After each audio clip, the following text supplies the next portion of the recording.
नमस्कार दोस्तों। तो हम पढ़ रहे हैं वेरिएबल थर्मल कंडक्टिविटी इन अ स्लैब और उसके हम क्वेश्चन सॉल्व करके इसको परफेक्टली हम कंप्लीट करेंगे क्योंकि हमने ये प्रवीण कुलकर्णी से पढ़ा।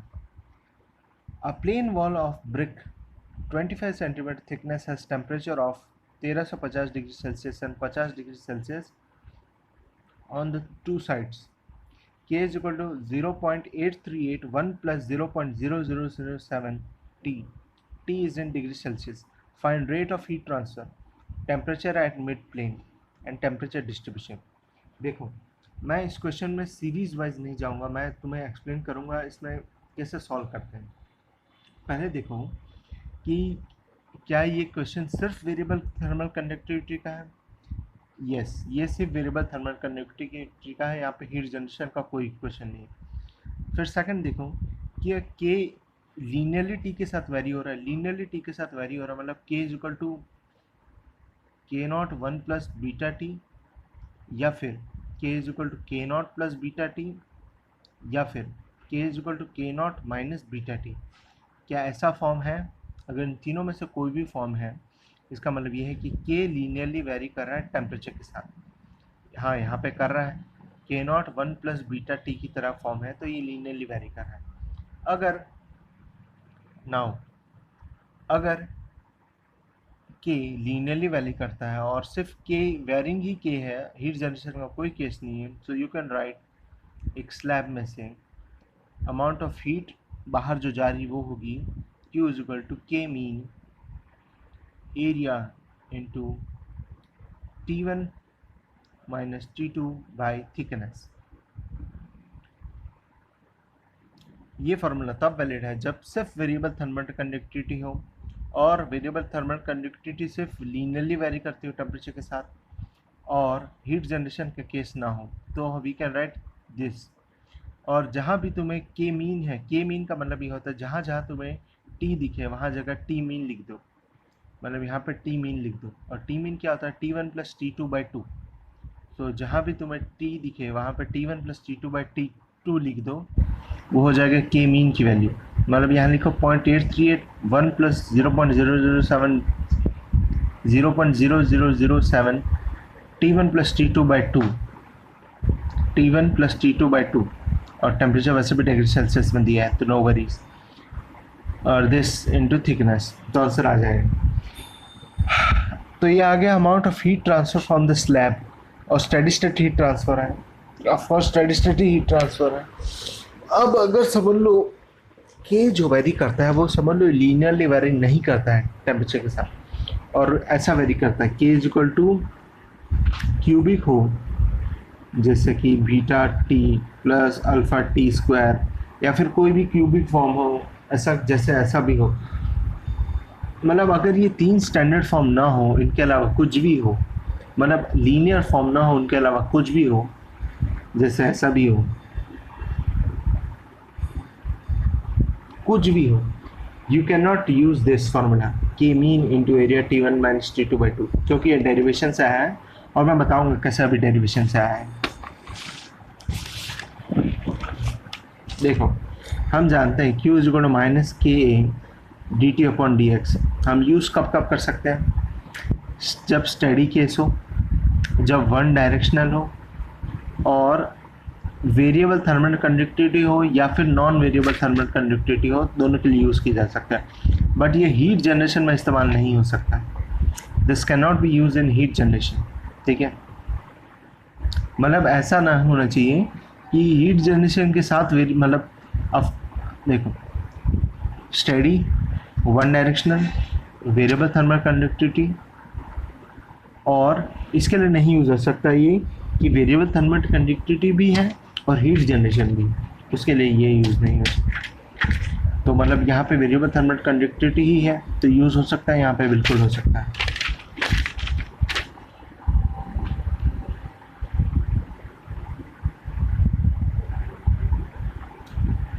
दोनों तरफ इंटीग्रेट कर दो। Q क्योंकि स्टडी कैसे, तो Q कांस्टेंट है, एरिया तो कांस्टेंट ही, Q बाय बाहर निकल गया, तो dx इज इक्वल टू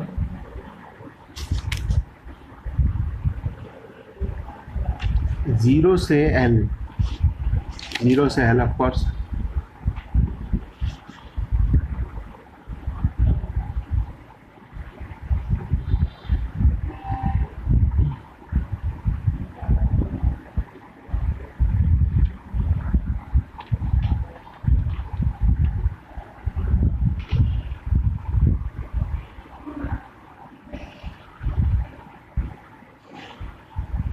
जब इसको इंटीग्रेट करोगे टी स्क्वायर बाय 2 आएगा और वैल्यूज पुट करोगे तो T2 square minus T1 square by 2।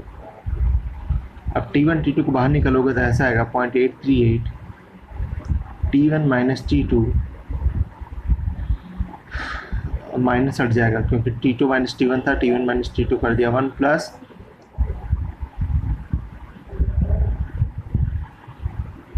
देखो ये बन जाएगा के मीन, तो आ जाएगा के मीन T1 माइनस T2 और एरिया यहाँ से मल्टीप्लाई कर देंगे और लेंथ नीचे डिवाइड कर देंगे, तो के mean A by L T1 minus T2 बिल्कुल डेराइव हो गया। ये डेरिवेशन तब तक वैलिड है जब तक नहीं, डेरिवेशन वैलिड है, बिल्कुल डेरिवेशन वैलिड है किसी भी फॉर्म के लिए। बस यहाँ पर फिर जो हमने ऐसे लिखा वो नहीं लिख सकेंगे, तो ये स्टेप यहाँ तक सही है। जब से समझ लो यहाँ टी स्क्वायर है तो यहाँ पे टी क्यूब बाई 3 बन जाएगा, तो फिर नहीं निकाल सकते हम लोग वहाँ पे T1 माइनस T2 को बाहर, तो समझ गए हम। तो अगर ऐसा फॉर्म हो तो तुम्हें डेरिवेशन करना पड़ेगा, पर अगर ऐसा फॉर्म हो तो तुम डायरेक्ट लिख सकते हो के मीन वाला। इन सब केसेस में Q is not equal to K mean A by L T1 minus T2, तुम्हें डेरिवेशन से जाना पड़ेगा। तो देखो हमने क्वेश्चन से Q तो निकाल दिया, जो फॉर्मूला पुट कर वैल्यूज पुट करने पर आता है 6492.824। अब देखो तुम्हें निकालना है temperature at the mid plane और यहाँ पर टेम्परेचर लीनियरली वेरी तो कर देना है। सो पहले तुम्हें टेम्परेचर की प्रोफाइल फाइंड करनी पड़ेगी। टेम्परेचर प्रोफाइल फाइंड करने के लिए हमारे पास 2 मेथड है। ये वाला मेथड परफेक्टली वैलिड, कोई दिक्कत नहीं।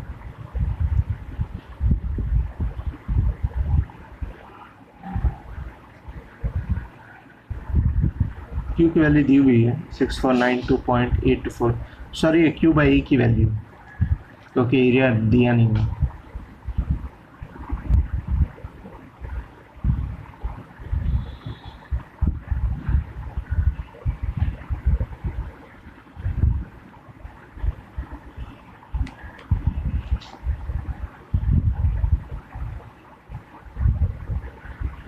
T1 से क्योंकि हम टेम्परेचर प्रोफाइल निकाला है इसलिए T लिखेंगे और यहाँ 0 से x, तो 6492.824 is into x is equal to minus 0.838 T minus T1 plus 0.0007 T square minus T1 square by 2। ठीक है, यहाँ से तुम्हें टेम्परेचर प्रोफाइल मिल जाएंगी। और क्योंकि ये डेफिनेट इंटीग्रल है इसलिए यहाँ पे कांस्टेंट नहीं आएगा, प्लस C नहीं आएगा क्योंकि डेफिनेट इंटीग्रल है भाई, तो डेफिनेट इंटीग्रल है इसलिए यहाँ पे C नहीं आएगा। इनडेफिनेट होता तो पक्का C आता। ठीक है, अब इसका एक और मेथड है टेम्परेचर प्रोफाइल निकालने का, हम ये जानते हैं।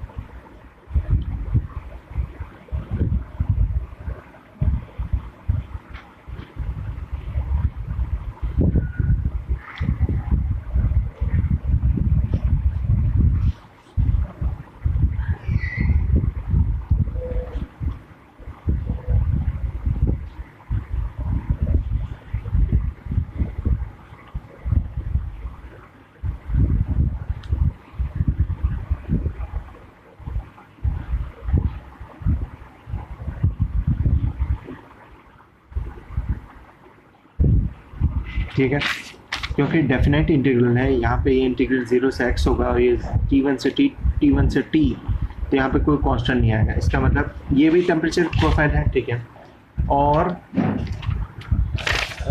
ठीक है, इस इक्वेशन में क्या करोगे, at x is equal to 0 t is equal to 1350, at x is equal to l t is equal to 50, तो तुम यहाँ पे निकाल सकते हो जो भी निकालना तुम्हें। ठीक है, मतलब ये कांस्टेंट की वैल्यू निकाल सकते हो तुम लोग।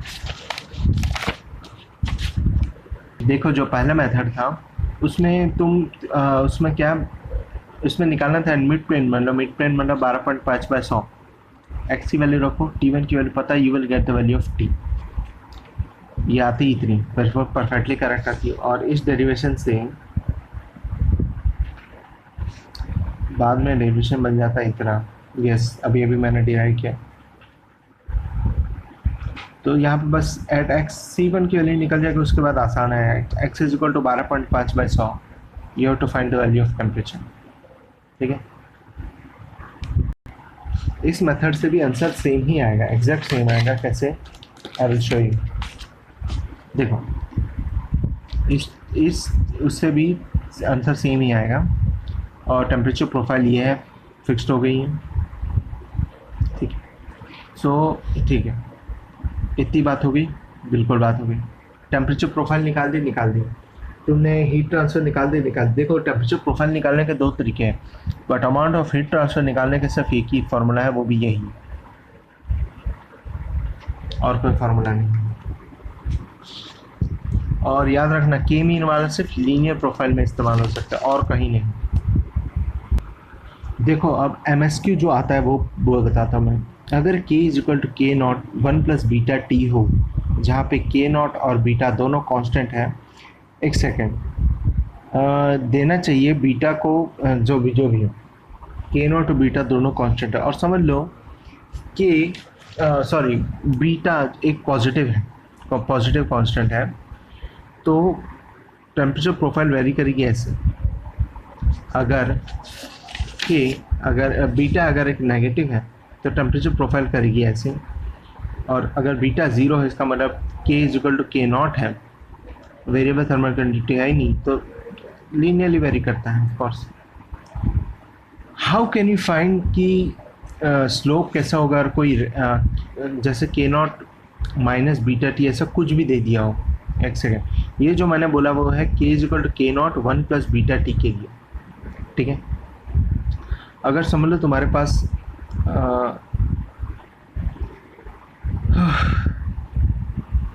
आ जाता है ऐसा, k is equal to k naught minus beta T दिया हुआ, और बताओ इसमें अगर बीटा पॉजिटिव होगा, बीटा नेगेटिव होगा, बीटा ज़ीरो होगा तो क्या वैल्यू? बीटा ज़ीरो होगा तो लीनियरली आएगा, पॉजिटिव नेगेटिव होगा तो क्या फ़र्क आएगा? तुम ऐसा कर सकते हो। देखो तुम जानते हो minus K D T by D X, अब cube by K is equal to minus K D T by D X, तो क्यू बाई ए कॉन्स्टेंट है, मतलब कॉन्स्टेंट इज इक्वल टू, क्योंकि स्टडी स्टेट है, K D T by D X minus K D T by D X, minus important है, तो इसका मतलब minus, तो constant is equal to minus K D T by D x. तुम देखो जैसे बीटा का अगर पॉजिटिव हुआ यहाँ पे इस केस में, तो के नॉट की मतलब के की वैल्यू घटती जाएगी, तो के होगा decrease as beta is positive. इस केस में अगर बीटा पॉजिटिव है तो के की वैल्यू घटेगी, तो माइनस डी टी, इसको ऐसा लिखो, कॉन्स्टेंट इज इक्वल टू के minus D T by D x. ठीक है, तो के की वैल्यू घटती गई, जब बीटा पॉजिटिव बनते जा रहा है, के की वैल्यू घटेगी तो minus D T by D x की वैल्यू बढ़नी चाहिए कांस्टेंट रखने के लिए। अब देखो ये मैं कहाँ से बोल रहा हूँ मुझे नहीं पता है, बट आई एम स्पीकिंग, सो मान लो ऐसा, अगर minus D T by D x की अगर वैल्यू बढ़ेगी तो D T by D x की वैल्यू डिक्रीज होगी।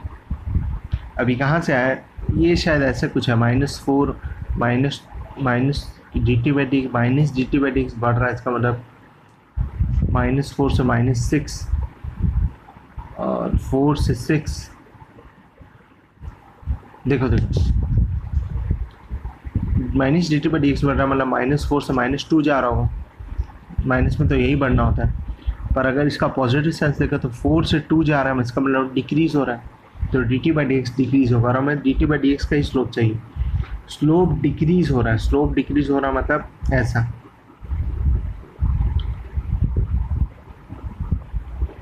ये होगा, स्लोप डिक्रीज हो रहा है, इसका मतलब ये होगा। तो इस केस में अगर बीटा पॉजिटिव है तो ये ग्राफ आएगा।